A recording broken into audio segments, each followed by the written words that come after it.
My name is Javian Pallavi Jakhar from the Department of Yoga and Naturopathy Science in the Jyoti Vidyapeeth Women's University, Jaipur, Rajasthan. Today we study about the examination of spine.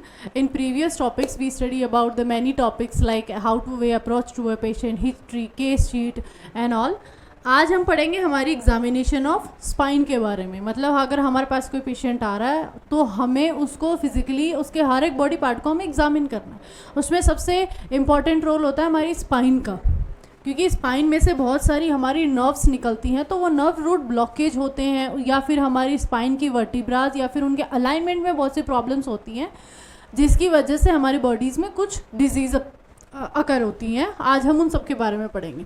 तो पहला क्या आता है कि हम अगर spine patient हमारे पास आ रहा है, स्पाइन रिलेटेड कोई भी प्रॉब्लम है या फिर उसको अदर इशू भी है, हमें स्पाइन एग्जामिन करने की ज़रूरत पड़ रही है, तो हम सबसे पहले क्या चीज़ देखेंगे? इंस्पेक्शन. ठीक है, हम इंस्पेक्शन करेंगे किसका? उसकी स्पाइन का. अब इसके अंदर क्या जाता है, आपको स्पाइन जो है उसको आप जब एग्जामिन कर रहे हो तो उसको अंदर आपको क्या करना है? उसका एंटीरियर पार्ट भी एग्जामिन करना है, तो उसको सामने से भी एग्जामिन करना है कि वो खड़ा किस पोस्चर में है.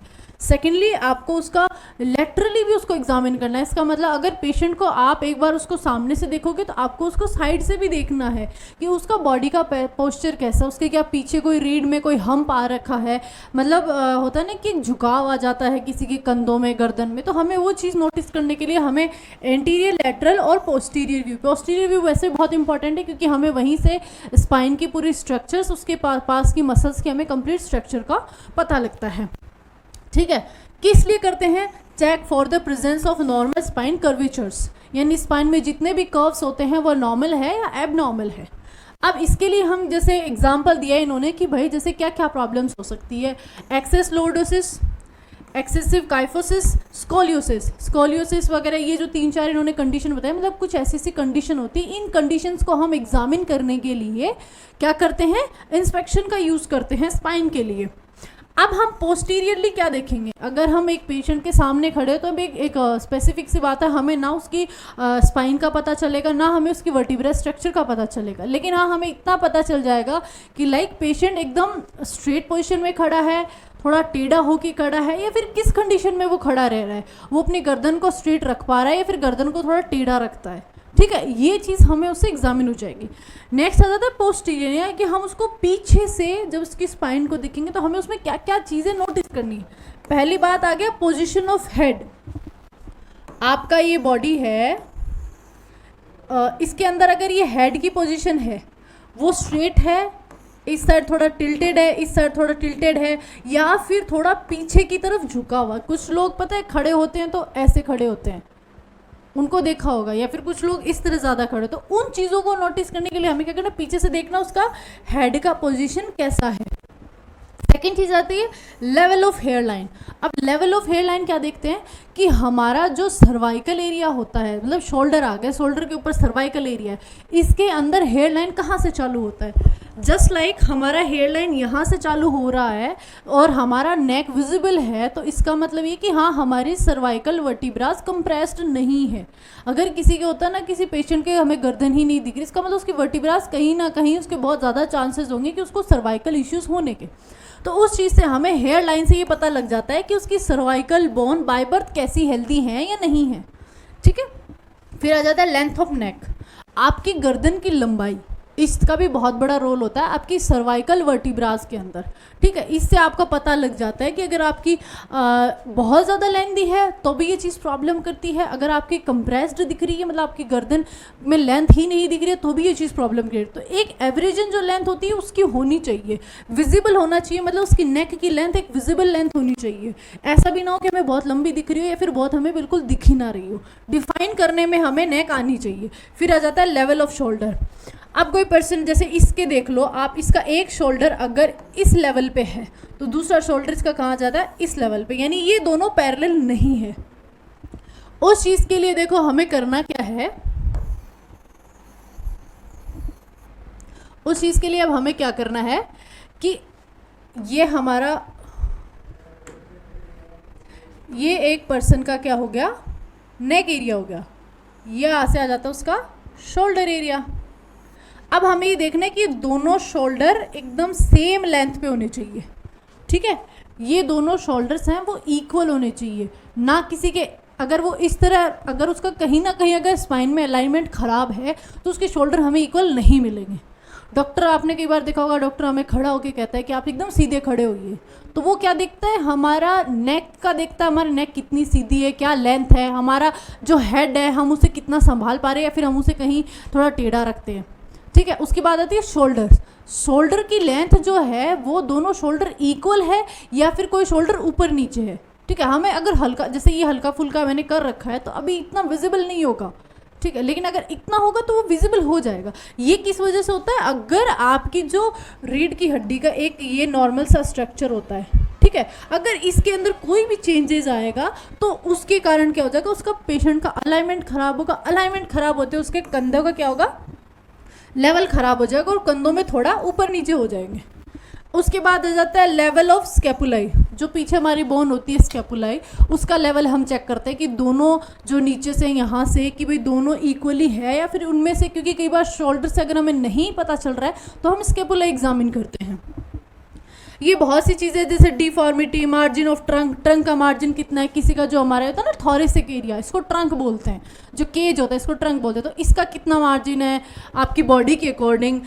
ये process iliac crest, iliac crest क्या होता है कि आप जहाँ पे आपने देखा होगा कि हमारा जो लंबर एरिया होता है उसके जस्ट नीचे लंबर और हिप्स के बीच में हमें 2 डिम्पल्स दिखेंगे, ठीक है, वहीं पे उसके नीचे एक लाइनिंग होती है, मतलब एक जो एरिया क्या डिफाइन करता है, लंबर एरिया को और सेक्रम एरिया को, जो हमें एक लाइनिंग देता है ना कि हाँ यहाँ से ये दोनों पार्टीशन अलग है, दैट इज इलियक क्रिस्ट, ठीक है। हम उस चीज़ को चेक करते हैं कि वो विजिबल है या नहीं, क्योंकि अगर फैट आ गई है या फिर कोई आपके अलाइनमेंट में गड़बड़ है तो वो हमें एक तरह से वो लाइन दिखेगी ही नहीं। डिम्पल ऑफ वीनस, यानी अगर ये हमारा, ये मान लो कि ये हमारा कमर का एरिया है, ठीक है, ये हमारी कमर एरिया है, ये हमारा बटक एरिया आ गया, ठीक है। अब इसके अंदर क्या होगा, हमारे यहाँ पे 2 डिम्पल्स मिलते हैं हमें, ठीक है, ये यहाँ से क्या जा रही है, हमारी स्पाइन जा रही है, ठीक है। यहाँ पे हमें जो 2 डिम्पल्स दिखते हैं ये क्या होंगे, डिम्पल ऑफ वीनस, और यहीं पे इसके जस्ट नीचे यहीं पे क्या होती है, इलियक क्रिस्ट।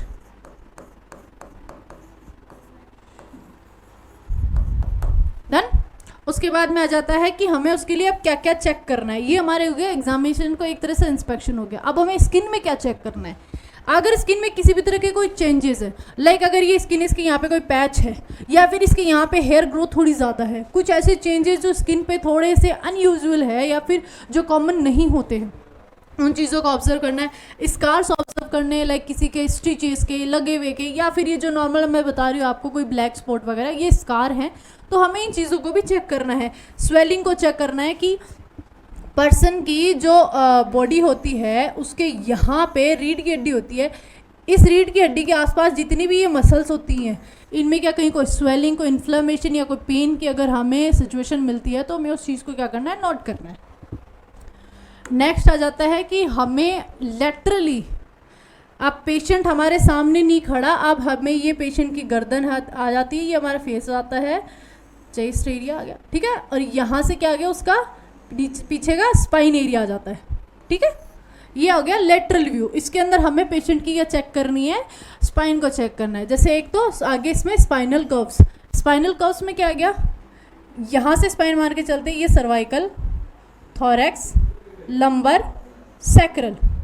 अब ये जो यहाँ से यहाँ तक की है, इसके अंदर ये कर्व कितना ज़्यादा है, कितना कम हो गया। जो नॉर्मल कर्व होता है कई बार अंदर धंसने की वजह से लॉर्डोसिस जैसी प्रॉब्लम हो जाती हैं, ठीक है, और स्ट्रेट होने से भी कंप्रेशन जैसी प्रॉब्लम्स हो जाती हैं। ये जो लंबर का कर्व है, सैक्रम का कर्व हो गया, थोरैक्स का कर्व हो गया, इन सब कर्व्स को हम एग्जामिन करेंगे दैट दे आर नॉर्मल और नॉट। काइफोसिस हो गया, नकल्स हो गए, एंगुलर, राउंडेड, मतलब कहीं पे अगर ऐसा कोई भी सिचुएशन क्रिएट हो रहा है कि कहीं पे हमें मतलब कुछ गांठें सी दिख रही हैं या फिर हमें कहीं पे बहुत ज़्यादा ऐसे गोलाई दिखती है, जैसे किसी के होता है ना कि यहाँ देखो गर्दन का ऐसा पोस्चर होता है किसी के, ये गर्दन का, क्योंकि कुछ लोगों का जो ज़्यादा बड़ा पिलो यूज़ करने की वजह से, या फिर हम हाफ लाई पोजीशन में होते हैं ना, कि हम बेड पे बैठे हैं फ़ोन चला रहे, तो हम आधा लेट जाते हैं, तो ये वाला एरिया पेशेंट मतलब जो पेशेंट होता है या फिर कोई पर्सन होता है उसके निकल आता है एक हम्प की तरह, ठीक है। तो वो सब चीज़ें होगी। लॉर्डोसिस के अंदर क्या हो गया, हमारी स्पाइन थोड़ी ज़्यादा अंदर चली गई। ये सारी कंडीशंस मैं आपको आगे समझाऊंगी। इंक्रीज डिक्रीज, ये जितनी भी कंडीशन है ये हम सब चीज़ें क्या चेक करते हैं। रिब के अंदर जो रिब एरिया होता है ना, ये वाला, किसी का जो ये झुकाव है ना, कई बार ये बहुत ज़्यादा हो जाता है। काफ़ी लोगों को देखा आपने, वो इस तरह होते हैं, इस तरह नॉर्मल पोस्चर होता है उनका। क्या होता है, रिब का जो एरिया होता है ना, उसमें हम्प निकल आता है। आपका एब्डोमन, कुछ लोग होते हैं एब्डोमन को एकदम स्ट्रेट रखते हैं, लेकिन कुछ लोग होते हैं ऐसे करके एब्डोमन थोड़ा ज़्यादा बाहर निकाल के रखते हैं। इस चीज़ से भी इन सब चीज़ों से हमें क्या पता लग जाता है, एक स्पाइन का हम एग्जामिनेशन कर सकते हैं कि हाँ, अगर स्पाइन का अलाइनमेंट ख़राब है या नहीं है, तो किस बॉडी पार्ट से हम एग्जामिन कर सकते हैं कि हाँ, एब्डोमन पार्ट से, थॉरिक्स पार्ट से, सर्वाइकल पार्ट से, किस पार्ट से उसका अलाइनमेंट ख़राब हो रखा है। ये चीज़ हम चेक कर सकते हैं। Next move on palpation. अब हम पैल्पेशन में देखो क्या एग्जामिन करते हैं। हमारा हो गया इंस्पेक्शन। इंस्पेक्शन में हमें क्या करना है, कुछ हम टच नहीं कर सकते, कुछ चीज़ें हम फील भी नहीं कर सकते, तो अब हम पैल्पेशन में वही चीज़ करेंगे। Palpate each spinous process of tenderness, मतलब आपको स्पाइन की जितनी भी टेंडर या सॉफ्टनेस जो उसकी होती है, उसकी कंप्लीट फील करनी है कि उसकी स्पाइन के अंदर सॉफ्टनेस है या कहीं पे रिजिड भी हो रखी है। हमें वो चीज़ चेक करनी है हाथ लगा के। हमें क्या करना है, एक ये जैसे ये स्पाइन है, ठीक है, इसके पास भी ये मसल्स है, इन मसल्स पे हमें चेक करना है। स्पाइन के ऊपर भी कर सकते हैं, साइड में भी हमें यूँ अपनी उंगलियों फिंगर टिप से हमें चेक करना है कि कहीं पे, क्योंकि सॉफ्टनेस होती है इसके अंदर, तो हमें वही टेंडरनेस को एग्जामिन करना है कि कहीं पे हार्डनेस तो नहीं है, कहीं पे कोई रिजिडिटी तो नहीं आ रखी है। अब इसमें क्या करना, start with the atlanto occipital joint. Atlanto occipital joint क्या होता है, हमारा जहाँ पे C1 चालू होता है और हाँ जहाँ पे हमारे स्कल का जो हमें बेस होता है, उन दोनों का जो जॉइंट होता है, दैट इज एलेंटो-ऑक्सीपिटल जॉइंट। हमें उस जॉइंट से लेके finish at the sacroiliac joint, हमें सैक्रोइलियक जॉइंट तक हमें डिफाइन करना है। सैक्रोइलियक जॉइंट क्या हो गया, ये हमारी वर्टिब्रा चल रही है, लास्ट में हमारी जो सैक्रम बोन बनती है, ये हमारी बन गई सैक्रम बोन, ठीक है।